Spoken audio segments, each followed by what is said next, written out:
देखिए, मनीष सिसोदिया को जो जमानत मिली है वो एक तरह से नरेंद्र मोदी के लिए झटका मान सकते हैं आप। पिछले कुछ समय में आपके 3 बड़े बड़े नेताओं को ईडी और सीबीआई ने जेल के अंदर कर दिया, लेकिन 2014 के बाद से ये मतलब ईडी जो है एजेंसी, ये नरेंद्र मोदी का समझिए पालतू कुत्ता बन गई। तो ये लोग सोचते हैं कि हम बिहार विधानसभा चुनाव के पहले तेजस्वी को जेल भेज देंगे, तेजस्वी बदनाम हो जाएंगे, उनको कानूनी पचड़ों में फंसा देंगे, जेल चले जाएंगे तो वो प्रचार नहीं कर पाएंगे, तो हमारी सरकार बन जाएगी। तो सिसोदिया की रिहाई को भी, सिसोदिया की जमानत को भी उसी संदर्भ में देखा जाना चाहिए कि एक बहुत बड़ा झटका है नरेंद्र मोदी को। यदि ईमानदारी से जाँच हो जाए, लिपापोती नहीं हो, तो मोदी जी तिहाड़ जेल में देखे जाएंगे। मुख्यमंत्री केजरीवाल को तो आज की तारीख में भी जेल में है। इत्तेफाक की बात है कि उन्होंने जेल जाने के बाद भी इस्तीफा नहीं दिया है। नमस्कार, मैं प्रेम, आप देख रहे हैं MK न्यूज इंडिया। पूर्व आपके नेता शिक्षा मंत्री रहे मनीष सिसोदिया अब जेल से रिहा हो गए हैं। उन्हें 17 महीनों जो है अब तिहाड़ जेल में उन्हें गुजारना पड़ा। अब जो है सुप्रीम कोर्ट से थोड़ी सी राहत मिली है, 10-10 लाख का जो है बॉन्ड पेपर पर उन्हें जो है छोड़ा गया है। इसी मुद्दे पर हमारे साथ बात करने के लिए पूर्व IPS अमिताभ दास सर हैं।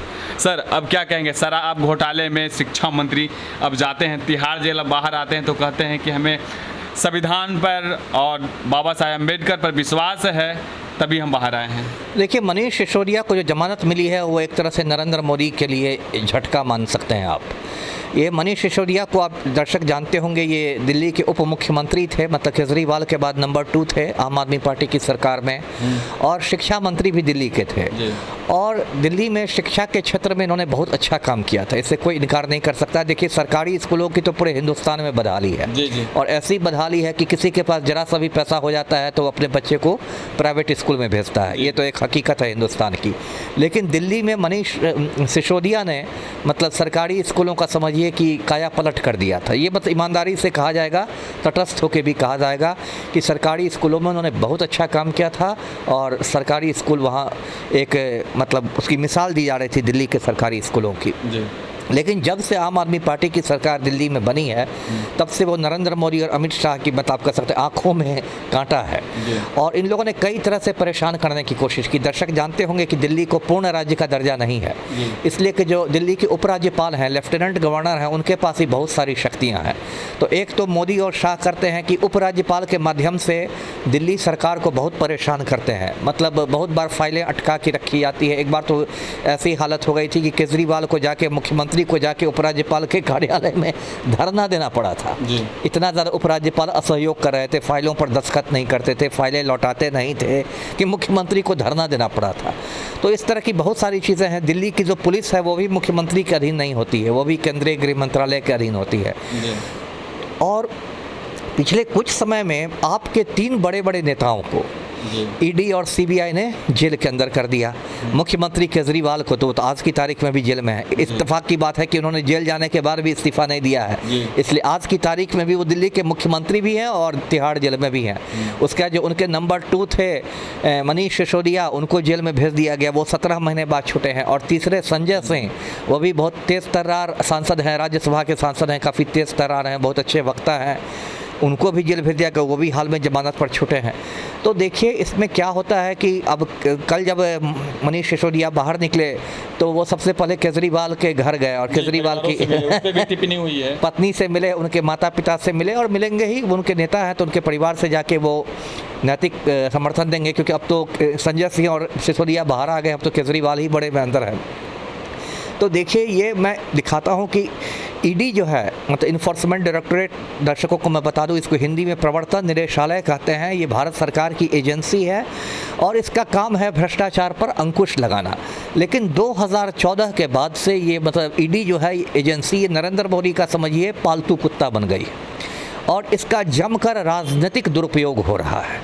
मतलब जैसे कि पालतू कुत्ता को लोग छोड़ देते हैं ना, किसी को जाओ उसको काटो, वही नरेंद्र मोदी ने ईडी को पालतू कुत्ता बना लिया है। जो भी इनका विपक्षी है, जिससे मोदी को परेशानी, पार्टी छोड़कर, हाँ, उनका अपना गठबंधन छोड़ के उस पर छोड़ दो, है ना, ईडी को। और ईडी की पूरी विश्वसनीयता समाप्त हो गई है। कुछ महीने पहले जो ईडी का डायरेक्टर था संजय मिश्रा, उसको सुप्रीम कोर्ट ने कान पकड़ के हटा दिया। संजय मिश्रा IRS ऑफिसर था, भारतीय राजस्व सेवा का ऑफिसर था, 1984 बैच का, और मोदी के चमचों में गिनती होती थी। और वो रिटायर कर गया तो मोदी ने उसको सेवा विस्तार दे दिया, एक्सटेंशन दे दिया। फिर एक्सटेंशन समाप्त हुआ तो दूसरा एक्सटेंशन दिया, फिर तीसरा दिया।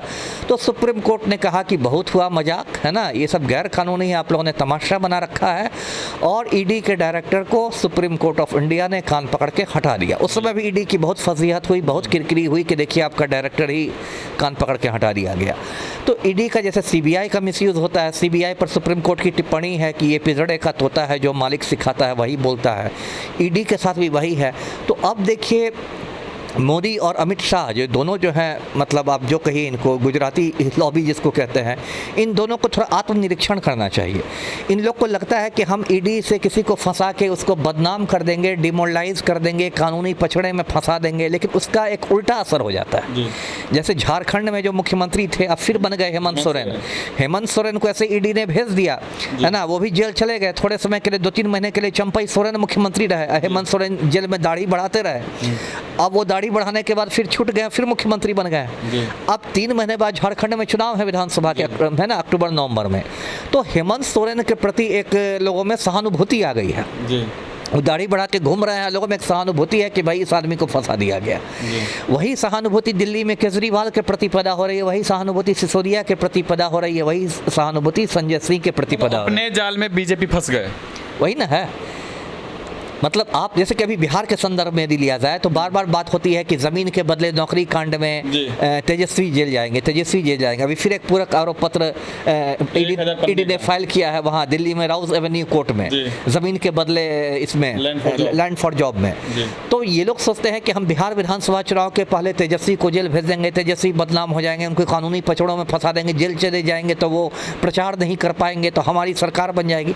लेकिन देखिए ऐसा नहीं है, पब्लिक इतनी मूर्ख नहीं है। आप तेजस्वी को जेल भेज दीजिएगा, ठीक है भेज दीजिए, उसकी पत्नी राजश्री यादव प्रचार करेगी गोदी में अपना बच्चा लेके, तो लोगों की तो सहानुभूति होगी ना तेजस्वी के प्रति, वोट देने तो लोग जाएंगे ना उसके प्रति। जैसे राहुल गांधी को आपने लोकसभा से निकाल दिया था पिछले साल, है ना, मानहानि के मुकदमे फंसा उसा के, तो लोगों की सहानुभूति बन गई। इस बार राहुल गांधी 2 जगह से जीत के आए, रायबरेली से तो 4 लाख से जीत के आए। तो ईडी का इतना भी दुरुपयोग नहीं करें मोदी जी कि आपके सारे विरोधी लोग उसी में पॉपुलर हो जाए, है ना। इसलिए ईडी का, ठीक है, देखिए 2014 के पहले कोई इस देश का बच्चा ईडी का नाम नहीं जानता था, जबकि ये पुरानी संस्था है।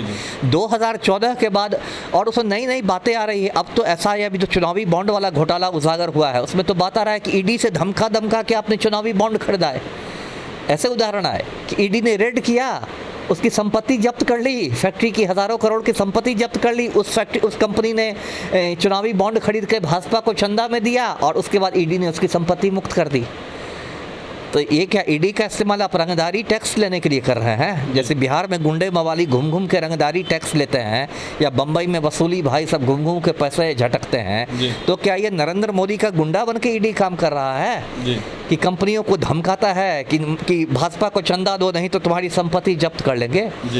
तो सिसोदिया की रिहाई को भी, सिसोदिया की ज़मानत को भी उसी संदर्भ में देखा जाना चाहिए कि एक बहुत बड़ा झटका है नरेंद्र मोदी को। देखिए सुप्रीम कोर्ट ने उसमें बहुत ये किया है, एक ऑब्जर्वेशन किया है कि bail is rule, jail is exception, है ना। ये सुप्रीम कोर्ट का ऑब्जर्वेशन है सिसोदिया मामले में। और सुप्रीम कोर्ट ने निचली अदालतों पर टिप्पणी की है, प्रतिकूल टिप्पणी की है, जिन लोगों ने इतने दिनों तक सिसोदिया को लटकाया रखा था कि क्या मजाक है, किसी आदमी को आप जेल में डाल दिया, उसका जांच चल रही है और जेल में बैठा हुआ है। तो ये सबसे, और ये जो सुप्रीम कोर्ट का फैसला है, एक नज़ीर बन गया, है ना। तो ये नज़ीर फिर अगले केजरीवाल की जब अपील होगी तो उसमें भी ये नज़ीर काम करेगा कि सुप्रीम कोर्ट ने सिसोदिया में छोड़ दिया, तो इससे तो केजरीवाल को भी लाभ मिलेगा।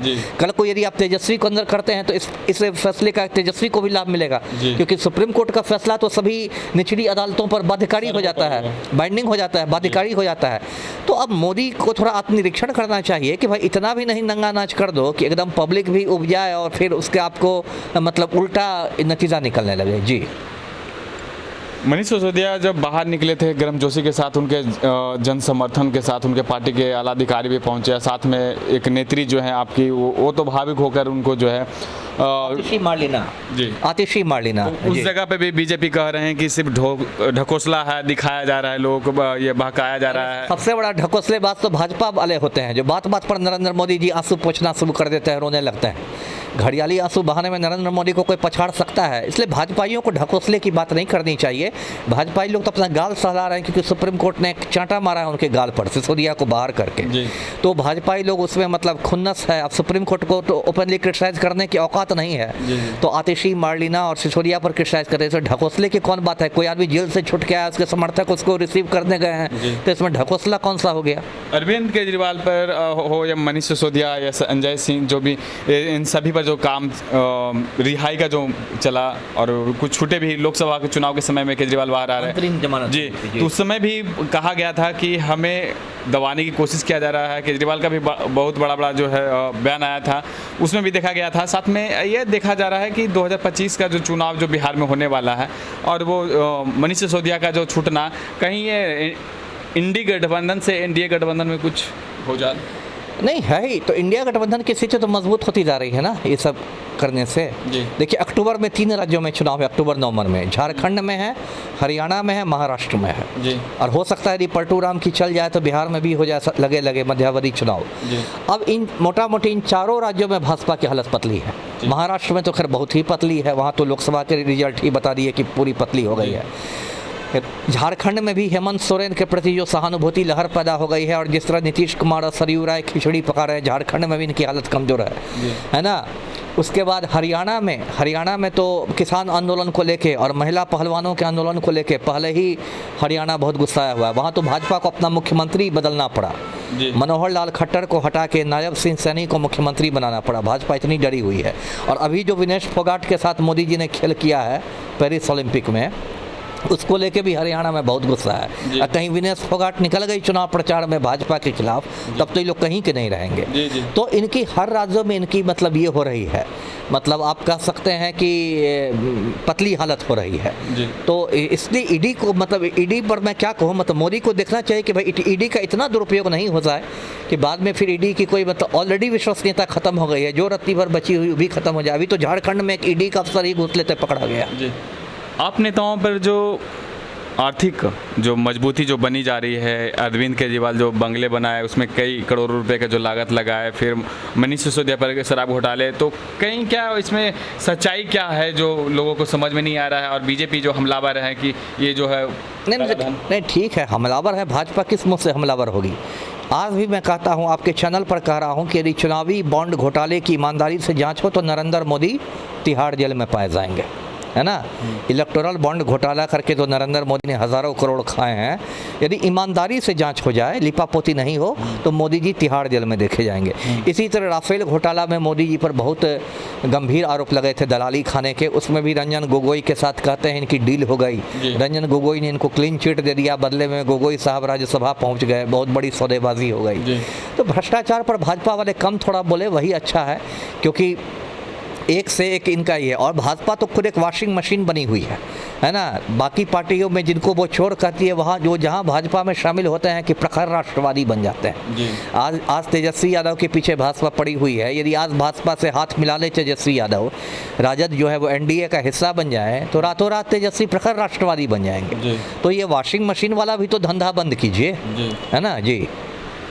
तो आप धन्यवाद। तो आपने सुना क्या कुछ कह रहे थे। इनका साफ तौर पे कहना है कि ईडी, सीडी और सीबीआई, इन सभी जो बड़े बड़े जो जांच एजेंसियां हैं, सभी का जो बीजेपी हो या एनडीए वाले जो है दुरुपयोग कर रहे हैं। आने वाले समय में पता चल जाएगा, जब सत्ता से बाहर होंगे तब इनको पता चलेगा ईडी और सीडी का पावर क्या होता है। इस तरह के तमाम खबरों के लिए बने रहें, देखते रहें एमके न्यूज़ इंडिया। धन्यवाद।